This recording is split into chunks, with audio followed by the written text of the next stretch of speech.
Sir इसके बाद हम अपने आखिरी जनरल कंट्रोल के बारे में बात करेंगे और वो है जनाब इंटरनेशनल स्टैंडर्ड्स की एप्लीकेशन। अब देखें, एक इदारा है पूरी दुनिया में, इंटरनेशनल स्टैंडर्ड ऑर्गेनाइजेशन, ठीक है। इसका काम क्या है? इसका काम ये है कि सर डिफरेंट प्रोसेसेस के लिए ना बेंचमार्क प्रोसीजर डिफाइन करना। जैसे मिसाल के तौर पे आप अपने इदारे में ये कस्टमर को बावर कराना चाहते हैं कि जी हमारा प्रोडक्ट बड़ा ज़बरदस्त है, बहुत क्वालिटी प्रोडक्ट है, हम अपने प्रोसेसेस के अंदर क्वालिटी इंश्योर करते हैं, हमारे प्रोसेस इतने बेहतरीन है प्रोडक्ट बनाने के कि आप हाइजीनिक हैं और फलां हैं और उसके अंदर कोई वेस्टेज नहीं है और इंटरनेशनल स्टैंडर्ड्स की हमने पूरी पासदारी की है, तो आपको आईएसओ का सर्टिफिकेट लेना पड़ता है। अच्छा, आपको आईएसओ का सर्टिफिकेट लेना है। जैसे मिसाल के तौर पर मैं एक जो है ना वो टिन फूड बेच रहा हूँ मिसाल के तौर पर, ठीक है जी। पाइनएप्पल्स को काट के मैं टिन में डब्बे में बंद करके उसका सॉस डाल के उसको प्रिजर्व रखने के लिए डब्बा वब्बा बना के ना मैं इंटरनेशनल मार्केट में बेचता हूँ। अब मेरा कस्टमर यूएसए में भी है, यूके में भी है, उसको कैसे पता चलेगा कि मैंने ये जो डब्बा बंद किया है उस वक्त मैंने ये इंश्योर किया था कि इसमें हाइजीन जो है वो इंपॉर्टेंट फैक्टर हो, क्वालिटी हो, खराब ना हो ये, ठीक है। जिन चीज़ों से मिलके ये प्रोडक्ट बना है वो चीज़ें खाने और इंसानों के काबिल हों। तो देखो मुझे क्या करना पड़ेगा, मुझे आईएसओ से एक सर्टिफिकेट लेना पड़ेगा, आईएसओ 9000 और 9001। ये क्वालिटी कंट्रोल स्टैंडर्ड है। यानी सर आईएसओ वाले आएंगे मेरे इदारे में, वो देखेंगे कि मेरे प्रोसेस कितने साफ हैं, ठीक है जी, क्या हिसाब किताब, ये सारे प्रोसेस वो देख के जाएंगे, फिर मुझे वो सर्टिफाई करेंगे। इसके बाद इंटरनेशनल बायर जो है ना वो यकीन कर लेगा कि मैं जिस तरीके से प्रोडक्ट बनाता हूँ वो इंसानी सेहत के लिए मुज़र नहीं है। Sir same is the case with IT. जब आप आईटी की बात करते हैं तो आप अगर ये चाहते हैं कि जी आपका जो सिस्टम है वो डेवलपमेंटल स्टेज से लेके एप्लीकेशन स्टेज तक, ठीक है जी, जब वो डेवलप हो रहा हो, जब वो टेस्ट हो रहा हो और जब वो रन हो रहा हो, तो सर वो इतना परफेक्ट हो, उसके प्रोसेस उसको बनाने में इतना जबरदस्त तरीके से हमने काम किया हो, उसके कंट्रोल इतने स्ट्रांग हो कि बाद में हमें जो है वो सिस्टम की वजह से नुकसान ना हो। तो सर आप आईटी डेवलपमेंटल स्टेज पे, उसकी टेस्टिंग स्टेज पे और फिर उसके बाद सर उसकी जो ऑन गोइंग ऑपरेशन स्टेज होता है, इन सारी चीज़ों को इंश्योर करते हो कि आईएसओ इंटरनेशनल स्टैंडर्ड ऑर्गेनाइजेशन आके उसको मॉनिटर करे, उसके लोग मॉनिटर करें और मुझे सर्टिफाई करें कि आपका ये जो सिस्टम बना है, आईटी स्ट्रक्चर बना है, ये फ्लॉलेस है। तो सर मुझे आईएसओ का स्टैंडर्ड अप्लाई, मतलब आईएसओ के जो स्टैंडर्ड है वो अप्लाई कर सकता हूँ मैं सिस्टम कंट्रोल के ऊपर, सिक्योरिटी के ऊपर, डेवलपमेंट के ऊपर, टेस्टिंग स्टेज के ऊपर। याद रखना है फॉर्म ऑफ जनरल कंट्रोल है, क्योंकि आप इससे किसी एक स्पेसिफिक चीज़ को अफेक्ट नहीं कर रहे हैं, पूरे के पूरे सिस्टम को प्रोटेक्ट कर रहे हैं, ठीक है जी। और सीधी सी बात है sir, it will help to reduce the risk of IT system weakness and processing errors, ठीक है। क्योंकि आप इंटरनेशनल लेवल के जो है वो क्वालिटी स्टैंडर्ड्स अप्लाई करो तो फिर गलती की गुंजाइश या फिर ख़राब होने की गुंजाइश नहीं है। याद रहेगा भाई, आपने 3 स्टेजेस के ऊपर जो है ना वो international standards on quality apply करवाने। नंबर 1 डेवलपमेंटल स्टेज पे, टेस्टिंग स्टेज पे और फिर इवेंचुअली इसको यूज़ करने के स्टेज पे जब सिक्योरिटी मतलब एक कंसर्न बनती है उस स्टेज के ऊपर, ठीक है जी। याद रखना इट्स फॉर्म जनरल कंट्रोल और इससे ये इंश्योर होगा कि आपका आईटी सिस्टम वीक नहीं है और प्रोसेसिंग एरर्स नहीं। इंटरनेशनल स्टैंडर्ड्स आपने अप्लाई करने क्वालिटी के, ठीक है जी, इन तीनों स्टेजेस के ऊपर। थैंक यू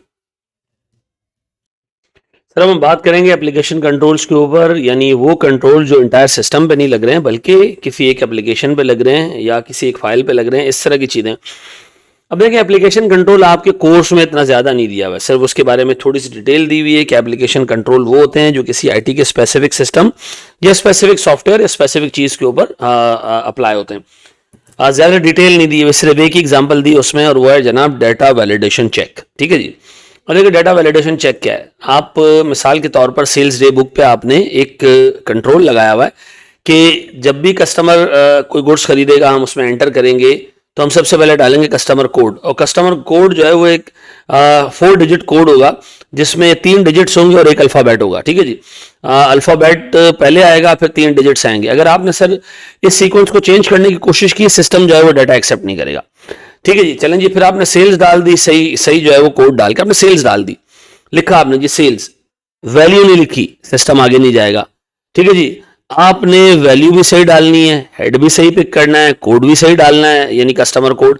यानी अगर आपने कोई भी डाटा फॉर्मेट से हट के डाला, इलॉजिकल डाला, तो सिस्टम आपको रोक देगा, आगे नहीं जाएगा, ठीक है जी। ये कहलाता है डाटा वैलिडेशन चेक, ठीक है जी। हम मिसाल के तौर पर check on specific items of data that are input to the computer system, test the logical correctness, ठीक है। आप अकाउंट रिसीवेबल 1 लाख से डेबिट करो और सेल्स आप 80,000 से क्रिएट करो, पॉसिबल नहीं है, सिस्टम आगे नहीं जाएगा। ठीक है जी। Item of data appears to be incorrect, system will not process. ठीक है जी। और सर डे एंड पे आपको वैलिडेशन रिपोर्ट देगा कि जितनी चीजें आपने सिस्टम में डाली हैं वो वैलिड थी। ठीक है जी। और ये चीजें सिस्टम में हमें रोकी गई हैं, रोकी है हमने, ये इनवैलिड। तो कुछ डाटा ऐसा कोई शुरू में वैलिड होगा, लेकिन सब्सिक्वेंटली जब डिफरेंट चीजें उसमें मजीद ऐड होती जाएंगी तब जाके वो इनवैलिड हो जाएगा। जैसे मिसाल के तौर पर हमने सेल्स डाल दी लाख रुपए की, फिर हमने उस बंदे को 1,20,000 का डिस्काउंट दे दिया, ये पॉसिबल नहीं है। तो जब सेल डलेगी तो डाटा सही होगा, लेकिन सब्सिक्वेंटली जब उसके अंदर रिवीजन आएगा, यानी आपने डिस्काउंट दिया होगा, तो वो वहां रोक देगा सिस्टम उसको। तो डाटा वैलिडेशन रिपोर्ट में ये होगा कि भाई डाटा पहले वैलिड था, अब वैलिड नहीं है, ये डाटा जो है वो शुरू से वैलिड नहीं था, हमने रोक दिया, ये डाटा बाकी का वैलिड है। तो वैलिडेशन रिपोर्ट में आपको ये पता चलेगा कि कितने इनवैलिड इनपुट्स आपने डाले थे या सब्सिक्वेंटली जो इनवैलिड हुए। ठीक है जी। तो इससे आप जो है वो कर ये सकते हैं कि इंश्योर कर सकते हैं कि सिस्टम में एटलीस्ट इनपुट एक्यूरेट गया हो। ठीक है जी। एप्लीकेशन कंट्रोल अगेन किसी एक स्पेसिफिक एरिया पे होगा, किसी एक स्पेसिफिक प्रोसीजर पे होगा, किसी एक स्पेसिफिक सिस्टम पे होगा, किसी एक स्पेसिफिक हेड में होगा। जैसे सेल्स डे बुक पे हो सकता है, कैश डे बुक पे हो सकता है। ठीक है जी। जैसे मिसाल के तौर पर हमारे कुछ स्पेसिफिक लेजर्स पे हो सकता है, जैसे मिसाल के तौर पर हमारे पेटी कैश पे हो सकता है। तो ऐसे कंट्रोल जो किसी स्पेसिफिक सिस्टम या फाइल पे लगे वो एप्लीकेशन कंट्रोल कहलाता है। Thank you. अच्छा जी, कंट्रोल्स लग चुके हैं, कंट्रोल्स इन प्लेस हैं, ऑपरेशंस चल रहे हैं, बड़ा ज़बरदस्त काम चल रहा है। लेकिन सर क्या हमने जो कंट्रोल्स लगाए हैं वो हमारे बढ़ते हुए ऑपरेशंस के साथ, जो बढ़ती हुई कॉम्प्लेक्सिटी है उसके साथ, क्या वो एडिक्वेट हैं? क्या वो अभी भी इफेक्टिव है, या वक्त गुजरने के साथ साथ कुछ कंट्रोल्स इनइफेक्टिव हो जाएंगे? जैसे मिसाल के तौर पर मेरा एक बिजनेस है, मैंने उसके हिसाब से आईटी सिस्टम बनाया। अब मेरे मल्टीपल बिजनेसेस हैं और जो है वो चीज़ें, टाइप की चीज़ें ऐड होती जा रही हैं मेरे बिजनेस में, कस्टमर्स बढ़ते जा रहे हैं, सप्लायर्स बढ़ते जा रहे हैं, ट्रांजैक्शंस की नेचर चेंज होती जा रही है, कैश पे है सर, क्रेडिट पे है, क्रेडिट में सूद भी आ रहा है। तो सर मेरे लिए जैसे जैसे मेरे ऑपरेशंस कॉम्प्लेक्स होते जाएंगे, मुझे अपने कंट्रोल्स को इवॉल्व करना पड़ेगा अकॉर्डिंगली। तो सर मेरे कंट्रोल्स इफेक्टिव हैं, एडिक्वेट हैं, ये मुझे कैसे पता चलेगा? अगर मैं उनकी कंटिन्यूस बेसिस पे, रेगुलर बेसिस पे मॉनिटर भी करता रहा उनको, डेली बेसिस पे, डेली का मतलब है कंटिन्यूस बेसिस पे, और मैं उसको रूटीनली एक रीजनेबल पीरियड ऑफ टाइम के बाद, महीना, 2 महीना, 15 दिन, 20 दिन, depending on the size of my organization, मैं उनको रिव्यू करता रहूं। Review monitor, review monitor. Review आपने पीरियडिकली करना है, मॉनिटर आपने जो है ना वो ऑलमोस्ट जो है वो कंटिन्यूस बेसिस के ऊपर करना है। करना क्या है? मॉनिटर, कंट्रोल्स को मॉनिटर करना है। इस चीज के लिए क्या वो अभी भी एडिक्वेट हैं? क्या वो increased size of business and operation की कॉम्प्लेक्सिटी के साथ अभी भी इफेक्टिव है? और क्या कंट्रोल जो लगाए गए हैं वो अप्रोप्रिएटली अप्लाई होते हैं या नहीं? Review monitor. ठीक है जी। किसको? कंट्रोल्स की एडिक्वेसी, कंट्रोल्स की कंटिन्यूअस इफेक्टिवनेस, और सर कंट्रोल की अप्रोप्रिएट एप्लीकेशन, इन 3 चीजों के ऊपर। अच्छा ये लगेगा कैसे? कंट्रोल कौन इंश्योर करेगा, मॉनिटर कौन करेगा कंट्रोल को? या तो कंपनी का इंटरनल ऑडिट डिपार्टमेंट, जिसकी प्राइमरी रिस्पॉन्सिबिलिटीज ये इंश्योर करना होती है कि सारे इंटरनल कंट्रोल्स इफेक्टिव हैं और कंटिन्यूअसली अप्लाई हो रहे हैं, डिजाइन भी उनका अच्छा है। अगर कोई मसला निकले वो मैनेजमेंट को बताए, इंटरनल ऑडिटर को ये काम करना चाहिए। अच्छा जी, व्हाट इफ कि हम एक काम करें, एक स्पेसिफिक बंदा लेकर आए, स्पेशलाइज्ड बंदा, वो हो हमारे पास स्पेशलाइज्ड आईटी ऑडिटर्स। ठीक है, उनको आप एम्प्लॉय कर सकते हैं, ठीक है, उनको रख सकते हैं। इसमें यह होगा कि उस बंदे को बिजनेस साइड का नहीं आइडिया होगा, लेकिन आईटी साइड का ठीक ठाक आइडिया होगा।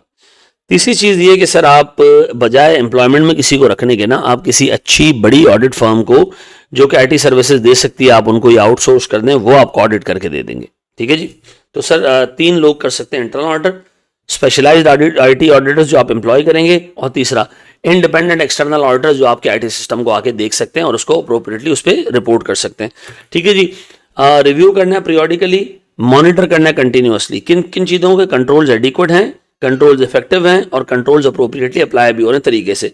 ठीक है जी। करेगा कौन? Internal auditor, specialized audit, IT audit के लोग, और नंबर 3 इंडिपेंडेंट फर्म। ठीक है जी। Thank you. अच्छा सर, जब ये आईटी की कंट्रोल असेसमेंट हो रही है, मॉनिटरिंग हो रही है, जब इंटरनल ऑडिटर आए या एक्सटर्नल ऑडिटर्स आए, इंडिपेंडेंट ऑडिटर्स आए, और वो आईटी के कंट्रोल्स को मॉनिटर कर रहे हो, तो ये कब करेंगे, यानी ऑडिट कब होगा? देखिए सर, इसमें 2 चीजें इंपॉर्टेंट हैं। एक तो हमारी मॉनिटरिंग है, वो तो कंटिन्यूअस रहेगी ना। ये जो रिव्यू होगा, ये कब होगा? सर आप ऐसे कर सकते हैं कि पूरा ऑर्गेनाइजेशन को टुकड़ों में डिवाइड कर देंगे। जी मैं अकाउंट रिसीवेबल पे जो हमारे इंटरनल कंट्रोल्स हैं इसका रिव्यू करूंगा पहले क्वार्टर में, ठीक है जी। फिर जो इन्वेंटरी और पेबल्स पे जो कंट्रोल है वो रिव्यू करूंगा सेकंड क्वार्टर में।